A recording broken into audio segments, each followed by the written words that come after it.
Group H, South Korea 2, Portugal 1. And what drama right at the end there. South Korea getting that goal in stoppage time to send them to their third ever World Cup knockout stage game, denying Uruguay at the last moment from progression from this group.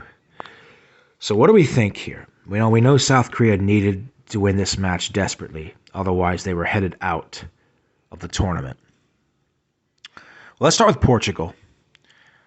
Do we give them a break for this because they already advanced with a game to spare and 6 points? No, we don't. We don't. I thought the performance today was depressing. Fernando Santos, this is when Santos' ball kicked in. They're just lucky it wasn't costly. Ronaldo, as important as he is to this team, you had a little bit of like that drama at the end where he was accusing one of the he was accusing him of having insulted him, all that BS, like just talking drama, all that. But as far as this match, what are my thoughts on Portugal? I think Neves and William need to be on the bench, while Vitinha and Paulinho need to start with Bernardo and Fernandes, because Antonio Silva had a good game, which was great to see, but overall Portugal could have easily won this match if Santos did not screw up, because he literally makes some of the most questionable substitutions, even though he certainly has the players at his disposal to take this team very far in this tournament.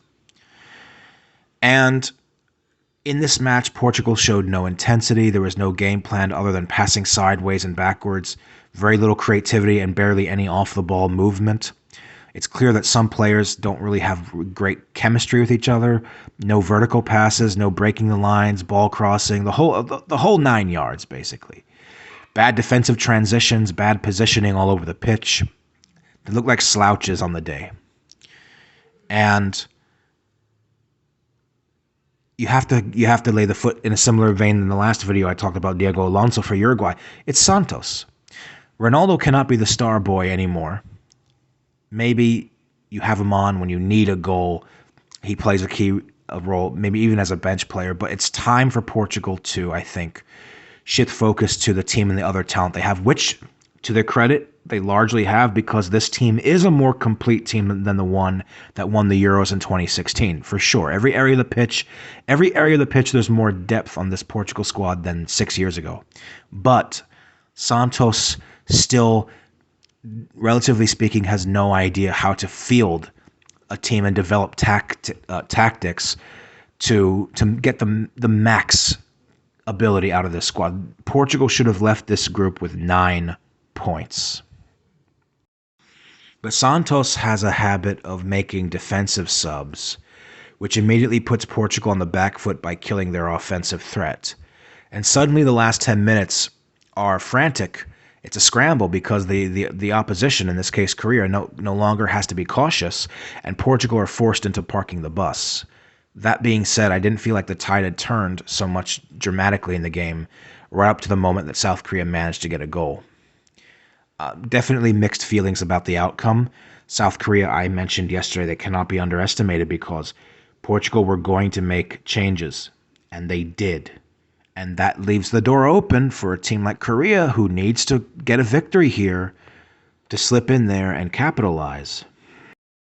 And this is now South Korea's second victory over Portugal in the World Cup, because they beat them 20 years ago in 2002. So now South Korea has put Portugal away twice. And here's a little spicy nugget of information. In that 2002 Portuguese team, Paulo Bento was a player who was the manager of South Korea in this tournament. He's the manager. So, wow, imagine that. Imagine that. And imagine what it's like to be a coach and to defeat your own country in the World Cup. You certainly get some sort of like bragging rights. But how does that feel personally, I wonder? I wonder how that, considering he was part of his national team against the very same country he's coaching now. Oh, man. But anyway, Big respect to South Korea. They battled back into this match. They took a devastating blow early on when Ricardo Horta scored that opener for Portugal. Right-footed shot, close range, high center of the goal. Great assist by Diogo Dalot. But, they came back. They held their nerve. They battled back into it. Kim Young-gwan in the 27th minute. Left-footed shot, close range, center of the goal. I believe that came off of a corner. And once the substitutions were made, when Bernardo Silva replaced Vitinha, when South Korea made changes to Hwang Hee-chan came in for Lee Jae-sung, that was a clutch substitution by Paulo Bento in the 66th minute. This is a manager who, he got criticized by the Korean press in the last Asian Cup for how much South Korea faltered earlier in that tournament than they should. Hwang Hee-chan was the ace man who gets South Korea that goal when they went on the break in the 91st minute. Slots that home in the center of the box, bottom left corner.